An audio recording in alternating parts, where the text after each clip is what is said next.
നാളെ ഉൾപ്പെടെ വരും ദിവസങ്ങളിൽ വിദ്യാഭ്യാസ സ്ഥാപനങ്ങൾക്ക് ജില്ലാ കളക്ടർമാർ അവധി പ്രഖ്യാപിച്ചു.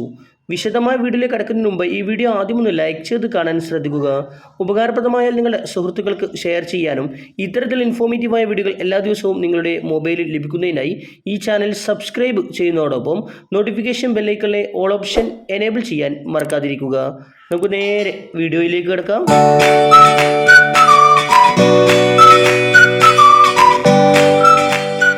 തദ്ദേശ തെരഞ്ഞെടുപ്പിനോടനുബന്ധിച്ച് വിവിധ വിദ്യാഭ്യാസ സ്ഥാപനങ്ങൾക്ക് നാളെ ഡിസംബർ 10 ബുധൻ, മറ്റന്നാൾ ഡിസംബർ 11 വ്യാഴം അവധി പ്രഖ്യാപിച്ചു.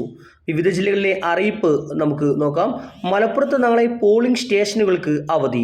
മലപ്പുറം ജില്ലയിൽ പോളിംഗ് സ്റ്റേഷനുകളായും സ്വീകരണ വിതരണ കേന്ദ്രങ്ങളായും നിശ്ചയിച്ചിട്ടുള്ള വിദ്യാഭ്യാസ സ്ഥാപനങ്ങൾ ഉൾപ്പെടെയുള്ള സ്ഥാപനങ്ങൾക്ക് വോട്ടെടുപ്പിന് തലേ ദിവസമായ ഡിസംബർ 10 വോട്ടെടുപ്പ് ദിവസമായ ഡിസംബർ 11 വോട്ടെണ്ണൽ കേന്ദ്രങ്ങളായി നിശ്ചയിച്ചിട്ടുള്ള വിദ്യാഭ്യാസ സ്ഥാപനങ്ങൾക്ക് ഡിസംബർ 13 ജില്ലാ കളക്ടർ അവധി പ്രഖ്യാപിച്ചു. വയനാട്ടിലും വിദ്യാഭ്യാസ സ്ഥാപനങ്ങൾക്ക് അവധി. പോളിംഗ് ബൂത്തുകളായി പ്രവർത്തിക്കുന്ന വിദ്യാഭ്യാസ സ്ഥാപനങ്ങൾക്ക് 10, 11 തീയതികളിൽ അവധി പ്രഖ്യാപിച്ചു. വോട്ടെണ്ണൽ കേന്ദ്രങ്ങളായ വിദ്യാഭ്യാസ സ്ഥാപനങ്ങൾക്ക് ഡിസംബർ 9 മുതൽ 13 വരെയും അവധിയായിരിക്കുമെന്ന് ജില്ലാ കളക്ടർ അറിയിച്ചു. കണ്ണൂരിൽ പോളിംഗ് സ്റ്റേഷനുകൾക്ക് നാളെ വോട്ടെണ്ണൽ കേന്ദ്രങ്ങളായി പ്രവർത്തിക്കുന്ന വിദ്യാഭ്യാസ സ്ഥാപനങ്ങൾക്ക് ഡിസംബർ 10, 11, 13 തീയതികളിലും അവധിയായിരിക്കും. പാലക്കാട് നാളെ അവധി ഈ സ്കൂളുകൾക്ക്.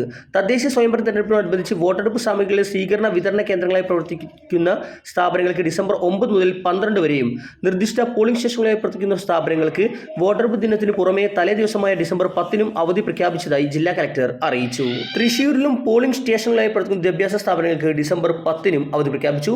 വോട്ടെണ്ണൽ കേന്ദ്രങ്ങളായി നിശ്ചയിച്ചിട്ടുള്ള വിദ്യാഭ്യാസ സ്ഥാപനങ്ങൾക്ക് ഡിസംബർ 12 ജില്ലാ കളക്ടർ അവധി പ്രഖ്യാപിച്ചു. നിങ്ങൾ പഠിക്കുന്ന സ്കൂളിന് എത്ര ദിവസം അവധി ലഭിച്ചിട്ടുണ്ട് എന്ന കാര്യം നിങ്ങൾ കമന്റ് ചെയ്യുക.